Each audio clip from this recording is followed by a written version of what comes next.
Туван сайдын гаргасан гормын санал дээр санал нэгвэн. Яг тэгвэл энэ хилцэх асуудлыг буцаан татах шаардлагатай гэж үзэж байна. За ямар үндэслэлтэй юм бэ гэхээр үндэслэлийн хувьд бол аливаа нэгэн улсын компани орнуудын болон олон улсын хамтын ажиллагааны хилцээр бол харилцаа ашигтай байх ёстой. Гэтэл энэ хилцээрийн орж ирж байгаа байдал нь бол үндсэндээ тулгын шаардлагын шив шинжтэй. Зөвхөн Монгол улсын засгийн газарт үүрэг хүлээлгсэн. Нөгөө талаас одоо танилцуулган дээр заасан шиг доктортой байдал хямд үнээр хангана гэсэн боловч тэдгээр нь зүйл залтаар заагдж өгөөгүй буюу ижил тэгш эрэхтэй биш байна гэдэг хамгийн том үндсэн хилцээрийн зарчим байхгүй байна гэж үзэж байна. За хоёрдугаарт олон улсын гэрээний хувьд байж болох ч гэсэн дотоодын өнөөгийн хуулиудыг давсан, хуулиудаар дээгүүр гарсан өргөн цар хүрээний хуулийн зохицуултуудыг шаардлагаар оруулж ирсэн байна.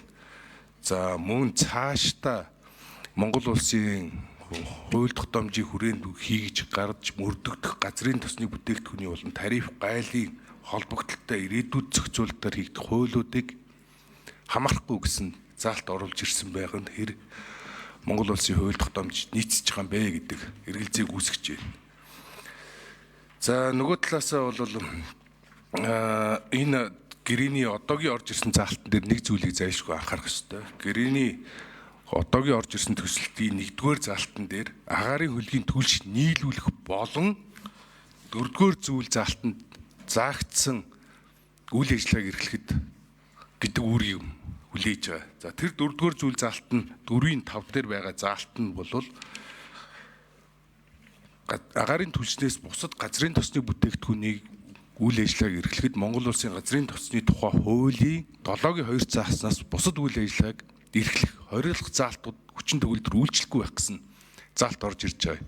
Тэгэхээр энэ гэрээний хилцээр нь өөрөө ганц агаар хөлгийн түлш нийлүүлэх биш, дотоодын зах зээлийн жижиглэнгийн болон бөөний худалдааны түлш дизель нийлүүлэх зохицуултыг одоо оруулж ирэх боломжийг нээсэн байна гэж үзэж байгаа тул энэ дээр бас хилцээрд орохдоо анхаарал хандуулахыг хүсэж байна. За мөн бас ойлгомжгүй байгаа зүйл энийг хард хүнслийг үнэлэлтэд болгож байгаа шалтгаан нь Оросын талын итгэмжлэн төлөөлөгч буюу Роснефть компанид тусгай зөвшөөрлүүдийг саадгүйгээр олгох эрчим соёлоос гадна тийм нөхцлүүдийг бүрдүүлж өгөхийг шаардсан гэх мэтлэн маш олон зүйл залтууд байгаа нь өөрөө энэ ганц агаарын түлшнээс гадна дотоодын жижиглэн болон бөөний бусад түлшний салбарын хамаарлыг нэмэх боломжийг олгосон хэлцээр байна гэж үзэж байна.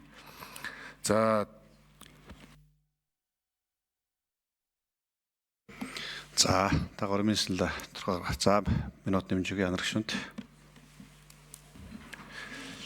Тэгэхээр олон улсын нөхцөл байдал хүндрэлтэй бид нэр агаарын түлшээ бол гарцаагүй байдлаар одоо нэг улсаас авгаад тогтвортой хямд үнэтэй байх зайлшгүй шаардлага байгаа тул Туван сайдын гаргасан гормын саналыг дэмжиж энэ хилцээрийг дахин боловсруулж оруулж ирэхдээ хилцээрийг харилцан ашигтай байлгах үндэсний аюулгүй байдлын үзэл баримталд нийцүүлэх бод байдал ямар байгаа боловч гэрэн дээр үзэл баримтлалыг зөрчихгүйгээр нийцүүлж оруулж ирэх ойлгомжгүй маш олон заалтууд байгаа. Тэрийг наривчлан тодорхойлох гэсэн шаардлагын дагуу оруулж ирэхийг хүсэж гормын саналыг дэмжиж байна.